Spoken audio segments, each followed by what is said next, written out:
Halo Mams, jumpa lagi bareng aku Dian Merdekawati di channelku Dian Merdekawati. Dan di episode video kali ini seperti yang tertera di judul ya, aku akan membahas mengenai perkembangan kehamilan di usia 36 minggu. Wow, 36 minggu ini ada di trimester 3 ya, dan banyak banget hal-hal yang terjadi di minggu 36 ini. Karena notabene-nya 36 minggu itu udah 9 bulan ya, kan istilahnya yang sering kita dengar, ibu mengandung kita selama 9 bulan. Nah, tapi sebenarnya kalau kita konversi minggu ke bulan ya, pada kenyataannya banyak adik bayi itu yang lahir tidak pas di 36 minggu. Biasanya lewat ya, bahkan bisa sampai 42 minggu gitu. Tapi berdasarkan penjelasan medis bahwa yang dikatakan prematur dan normal itu kalau misalkan sudah lahir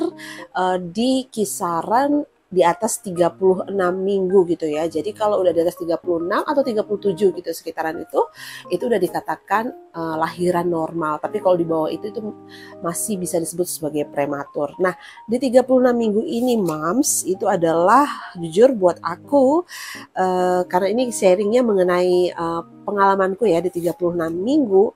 Jujur itu adalah minggu yang deg-degan buat aku ya. Nah, tapi kalau Mams semua memperlengkapi dengan tanda-tanda yang kita alami, tanda-tanda umum yang kita alami di usia 36 minggu, Mams bisa lihat banyak video-video yang udah dibagiin di YouTube ya, baik itu dari channel bidan kita, lalu juga channel-channel bidan lainnya ya. Itu juga banyak men-sharingkan mengenai apa milestone bayi atau perkembangan bayi kita di 36 minggu, dan juga apa yang terjadi dengan tubuh Mams ketika di 36 minggu. Tapi memang spesifik di sini aku mau menceritakan apa yang aku alami. Jadi ini mungkin sifatnya agak subjektif gitu ya. Bisa saja itu terjadi sama aku tapi nggak terjadi sama Mams. Jadi yang penting adalah Mams lebih peka terhadap keadaan tubuh Mams saat ini. Oke, jadi yang aku rasakan di 36 minggu ini, yang pertama adalah keputihan itu jadi makin banyak. Tapi nggak gatal, tapi itu mengganggu mengganggu kita waktu pakai celana dalam tuh, karena kesannya jadi lembab. Terus yang lainnya juga aku pegal-pegal di bagian selangkangan. Jadi selangkangan kita itu kayak rasanya seperti orang yang baru aja olahraga, yang udah sekian lama ini nggak pernah olahraga, terus sekalinya pergi olahraganya itu disuruh lari jauh atau disuruh jalan jauh, lalu besoknya selangkangan kita tuh sakit semua. Nah, kayak gitu rasanya. Jadi seperti ada yang menekan ke bawah dan selangkangan itu sakit, pegal-pegal. Tapi cenderungnya bukan sakit sih, pegal-pegal itu yang lebih tepat. Terus kaki itu makin bengkak. Nah, bengkaknya kakiku itu sebenarnya nggak terlalu wow banget. Ada beberapa Mams yang bahkan udah bengkak di 34 minggu, 30-an minggu gitu udah bengkak. Tapi kalau kita di trimester 3 ini udah termasuk normal ya. Tapi juga tetap harus dikonsultasikan dengan provider dan juga tenaga kesehatan yang kita percayai mengenai kondisi kaki yang makin bengkak ini, karena nanti yang ditakutkan ada kecenderungan hubungan dengan preeklamsia. Terus yang keempat, otot kaki kram waktu bangun tidur. Ini terasa banget, semakin minggu perut kita tuh semakin berat gitu kan Mams. Nah, ini juga berhubungan dengan posisi tidur. Jadi aku udah beli bantal hamil ya, bantal hamil yang bentuknya U itu dari sejak aku masih di trimester 1. Jadi aku udah prepare banget ya. Gimbal sama guling hamil atau bantal hamil ini udah aku beli dari zaman masih trimester 1. Mungkin sekitar di bulan ketiga gitu ya. Nah, waktu awal-awal aku ngerasa bantal ini tuh kayak cuma menuhin tempat tidur gitu, karena nggak bener-bener ada kegunaan signifikannya, tapi yang jelas nyaman lah ya tidur pakai itu. Tapi kemudian makin kesini sampai di trimester 3 itu, aku rasa bantal ini tuh bener-bener membantu dan bahkan kadang kurang gitu. Nggak tahu ya, yang aku punya itu kurang tebel ya yang kurasakan sekarang ini, karena waktu guling hamil ini aku taruh di bagian kaki, itu kan sebenarnya untuk nopang kaki kita kan. Waktu kita tidur miring supaya kita nggak tidur terlentang gitu kan. Jadi waktu trimester 2 ini itu sangat bermanfaat ya. Aku ambil dulu barangnya. Nah ini dia nih. Kalau ini punyaku yang aku beli dari trimester 1, ini sekitaran 100 ribuan lebih ya, 100 ribu sekian. Nah ini nanti dijualnya ada yang pakai sarungnya, ada yang nggak pakai sarungnya gitu. Jadi ini waktu di trimester 2 itu membantunya adalah aku jadi tidurnya itu enggak ngeblak ke atas gitu, jadi akan miring ke kiri atau miring ke kanan, karena kan nanti kita akan peluk satu sisi, terus yang belakang ini akan menopang punggung kita.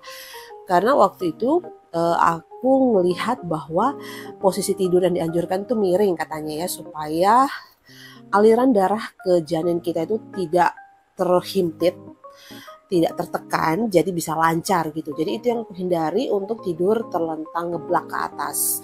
Tapi sebenarnya kalau kita ngeblak juga nggak terlalu bagaimana banget, nggak terlalu menekan tulang kita. Kita pun masih kadang bisa tidur aja ngeblak gitu, tapi walaupun hanya beberapa menit.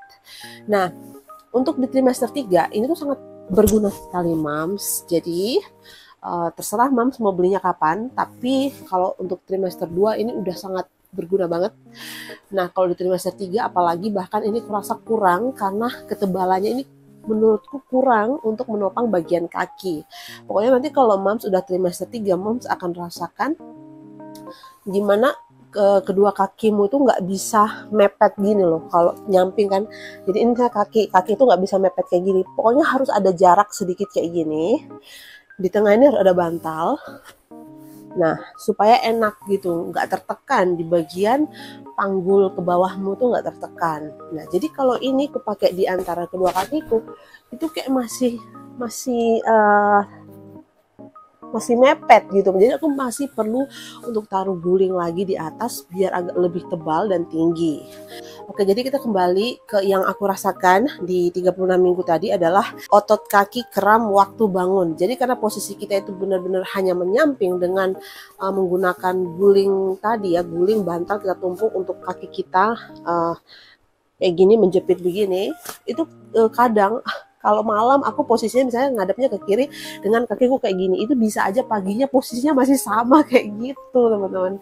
Jadi bayangin dengan posisi yang relatif sama dari kalian pertama tidur sampai kalian bangun, pegalnya itu seperti apa, dan aliran darah kalian itu pasti akan cenderung nggak lancar ke bagian tubuh kalian ya, bukan ke janin, karena kita udah menghadap ke kiri ya, itu jadi dipastikan lebih aman untuk aliran darah ke janin. Tapi untuk aliran darah ke seluruh tubuh kita itu kalian pasti bayangin posisinya sama, itu pasti akan menimbulkan yang namanya kram. Jadi sepanjang kehamilanku itu aku pernah 2 kali kakiku ya, jadi pergelangan kakiku tuh kayak bengkok gini dan nggak bisa kembali. Kayak waktu aku bangun tuh kayak kok nggak bisa kembali, padahal otak kita tuh udah nyuruh untuk ayo lurus gini, lurus. Dia tuh nggak mau gerak, nggak mau kembali, sampai nanti akhirnya kita giniin, kita gerakin gini, kita lemas-lemasin gitu, terus akhirnya dia mau kembali. Kadang jari-jarinya juga sampai kayak mati rasa, nggak mau bergerak gitu Mams. Jadi kalau di Palu ya, tempat aku di Sulawesi, itu istilahnya tikus-tikus kram itulah ya, kayak mati rasa kram gitu. Tapi hanya beberapa menit sampai nanti kita gerak-gerakin gini, akhirnya dia kayak peredaran darahnya lancar, terus dia pun bisa gerak. Tapi itu pun kayak nggak begitu lancar. Nah itu yang aku rasain, sempat terjadi 2 kali, satu di kaki kananku, satu di kaki kiriku, dan juga 1 kali untuk bukan yang pergelangan kaki tapi di bagian betis. Itu pernah aku rasain. Lalu poin yang lain yang aku rasain di minggu ke-36 adalah frekuensi buang air kecil yang meningkat di malam hari. Minimal terbangun kencing 1 kali di pertengahan malam. Itu minimal, pasti adalah sekali kita terbangun untuk pipis. Nggak pernah setiap malam itu nggak bangun, pasti minimal 1 kali bangun. Lalu setelah bangun itu posisi tidurnya akan kembali lagi miring ke kiri. Makanya nanti pas pagi itu bakal kram lagi. Aduh. Jadi kayak gitu lah Mams perjuangan untuk tidur di trimester 3 ini. Dan poin lainnya yang aku rasain juga, sekalian aku mau jujur sama Mams, di trimester 2 itu jujur aku jarang banget tidur siang. Ya, jarang banget tidur siang. Kalau tidur siang tuh seminggu mungkin bisa ya, ada lah ya tidur siang mungkin 3 kali gitu. Tapi lebih banyak enggak tidur siang. Nah, ini nanti ada hubungannya dengan bagaimana HB ku itu turun. Tapi nggak akan aku ceritain di video ini. Nanti aku akan ceritain di video lain ya. Tapi di trimester 3 ini aku bener-bener selalu ngantuk tiap hari dan nggak bisa aku tahan. Jadi ngantuknya itu selalu datang setelah makan siang. Nah kalau dulu waktu masih belum hamil ya, aku tuh ada hal yang aku hindari. Kalau habis makan siang itu pokoknya aku usahain jangan sampai ngantuk. Karena yang jelas kalau kita habis makan terus langsung tidur itu kan perut bakal begah, terus nanti perut bakal buncit.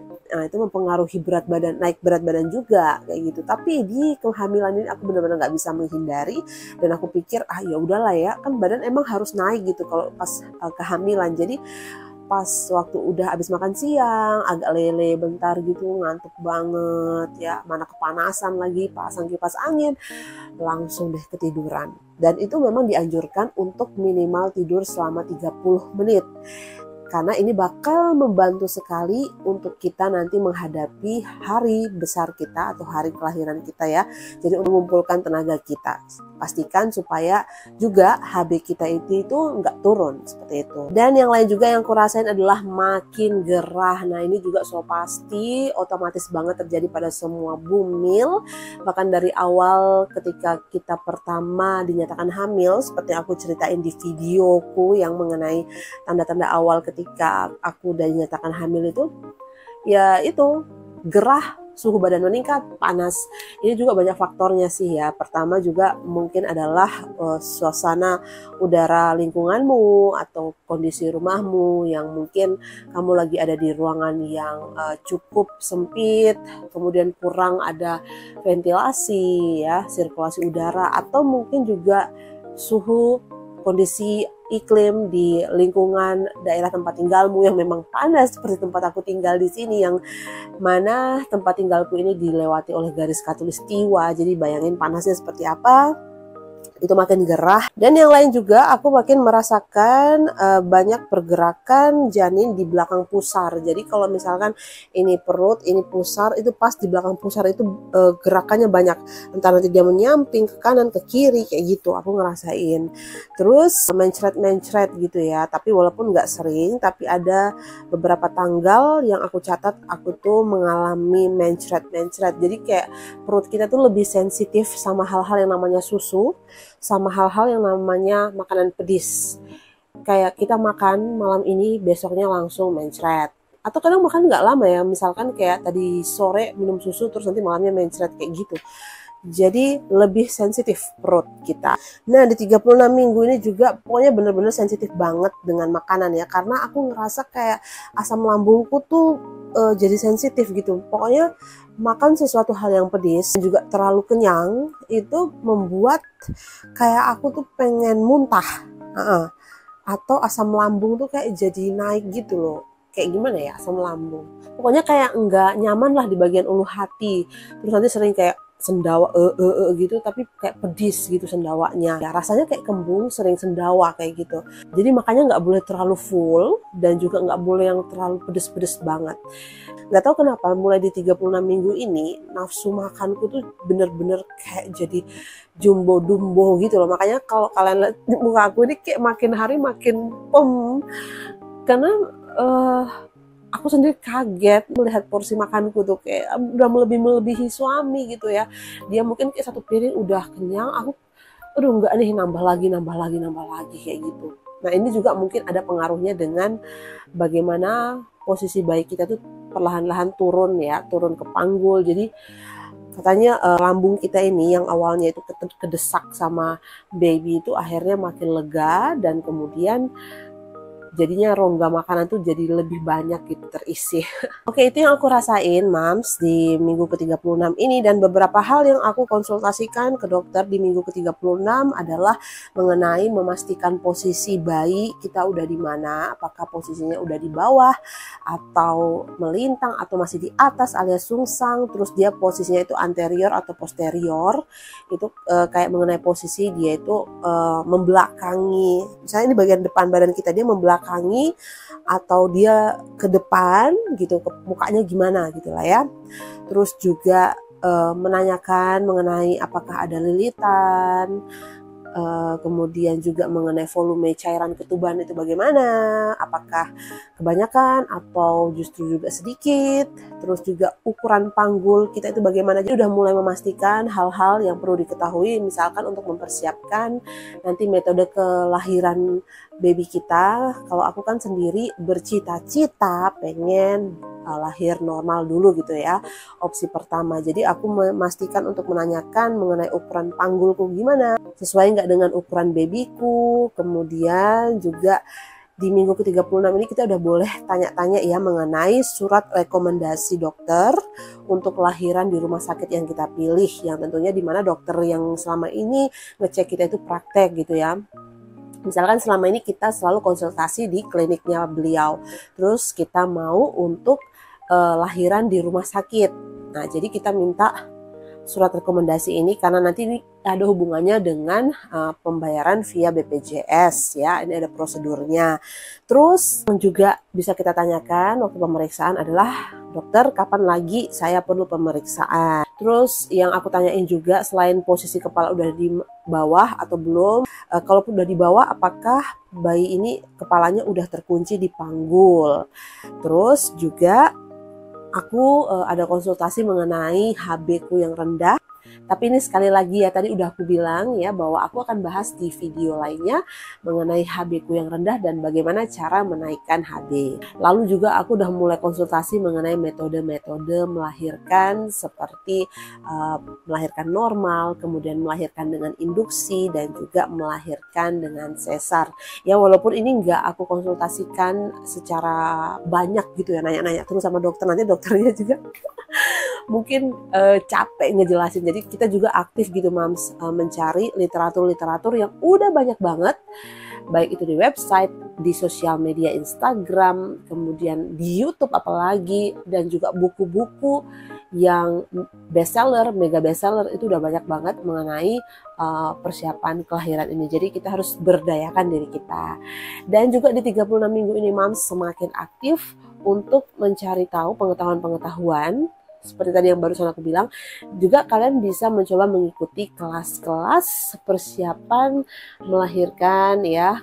Aku sendiri mengikuti kelas pasjantis, pernapasan mengejar otomatis, lalu juga aku mengikuti kelas hypnobirthing. Ya walaupun hanya sekali, tapi aku mencoba untuk memaksimalkan kelas itu supaya nanti bisa aku gunakan untuk menjelang persalinanku ya.